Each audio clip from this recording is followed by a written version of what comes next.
Hello, friends. It's Miss Royal here. I kept on my pig makeup because I wanted to read y'all a new book for this week. Now, I know you may have heard of the book, The Three Little Pigs. Have you? I have. Have you? The Three Little Pigs, where the wolf huffs and he puffs and he blows the houses down. Raise your hand if you remember. Do you remember? Okay, well, what I have now is the true story of the Three Little Pigs. Now, as you can see on this front cover, it does have the title up here. Isn't that so big?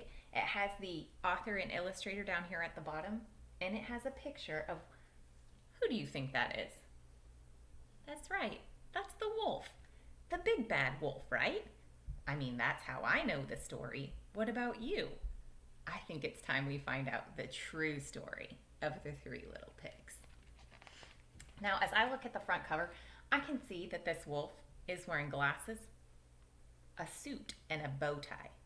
Now, judging by what I know about animals, do you think this book is fiction, fake, or nonfiction, real? You're right, it is fiction because there aren't many wolves that wear tuxedos with bow ties. Do you know of any? I can't think of a one. Here we have here the title page. It has the title and it has the author. Now here it says by a wolf. Do you see that? Because it's his true story. But down here, it's told by a different person, meaning it's told by the author and the illustrator. So his name is John and the illustrator is Lane Smith. Here we go. Everybody knows the story of the Three Little Pigs, or at least they think they do. But I'll let you in on a little secret. Nobody knows the real story because nobody has ever heard my side of the story. I am the wolf, Alexander T. Wolf. You can call me Al. I don't know how this whole big bad wolf thing got started, but it is all wrong. Maybe it's because of our diet.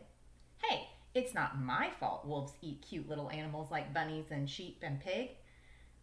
That's just the way we are. If cheeseburgers were cute, folks would probably think you were big and bad too. But like I was saying, the whole big bad wolf thing is all wrong. The real story is about a sneeze and a cup of sugar. This is the real story. Way back in Once Upon a Time, I was making a birthday cake for my dear old granny.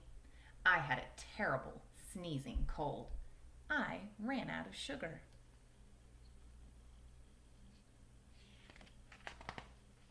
So I walked down the street to ask my neighbor for a cup of sugar. Now this neighbor was a pig. And he wasn't too bright either. He had built a whole house out of straw. Can you believe it? I mean, who in their right mind would build a house of straw? Who? So of course, the minute I knocked on the door, it fell right in. I didn't want to just walk into someone else's house, so I called. Little pig, are you in? No answer.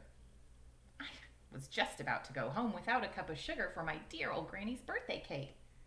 That's when my nose started to itch.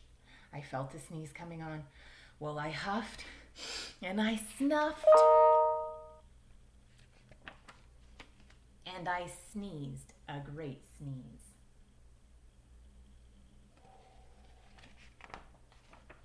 And you know what? The whole straw house fell down. And right in the middle of the pile of straw was the first little pig. That is the doornail. He had been home the whole time.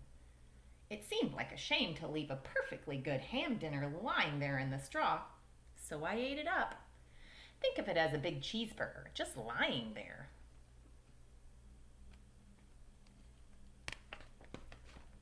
I was feeling a little better, but I still didn't have my cup of sugar. So I went to the next door neighbor's house. This neighbor was the first little pig's brother. He was a little smarter, but not much. He had built his house of sticks. I rang the bell on the stick house. Nobody answered. I called, Mr. Pig, Mr. Pig, are you in? He yelled back, Go away! You can't come in. I'm shaving the hairs on my chinny chin chin.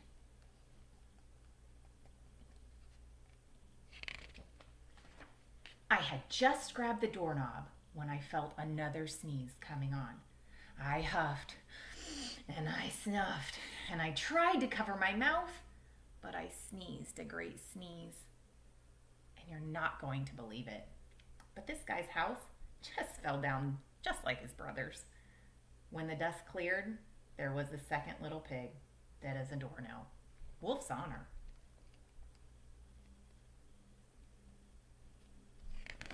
Little pig. Now, you know food will spoil if you just leave it out in the open. So I did the only thing there was to do. I had dinner again. Think of it as a second helping. I was getting awfully full, but my cold was feeling a little bit better, and I still didn't have that cup of sugar for my dear old granny's birthday cake. So I went to the next house. This guy was the first and second little pig's brother. He must have been the brains of the family. He had built his house of bricks. I knocked on the brick house. No answer. I called, Mr. Pig, are you in? And you know what that rude little porker answered? Get out of here, wolf! Don't bother me again!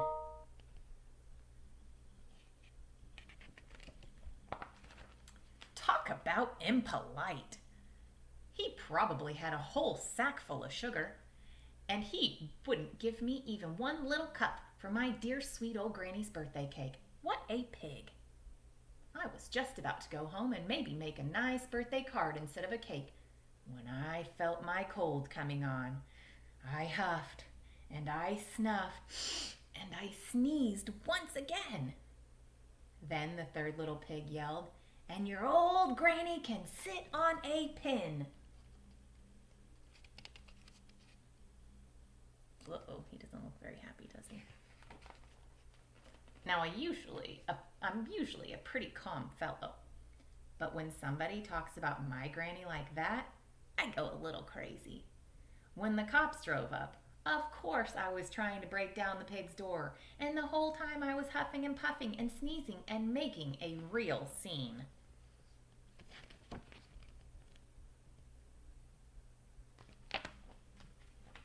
The rest, as they say, is history.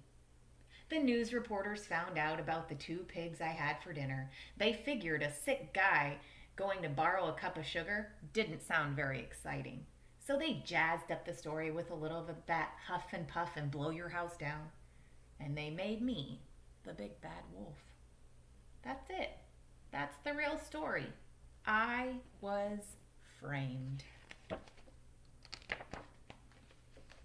But maybe you could loan me a cup of sugar.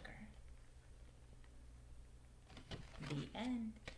How did you guys like that story? I always love this story. I think it's so funny because it's very different than the Three Little Pigs, but it also has a lot of things that are the same. If you can, I want you to draw me two things that are different and two things that are the same. So one example would be two things that are the same. What are the characters in both books? There are pigs, there are wolves. So that's one thing that could be the same. And then I want you to name me two things that are different. So have mommy either send me a picture, send me an email, however you want to send it to me. Have a great weekend, friends.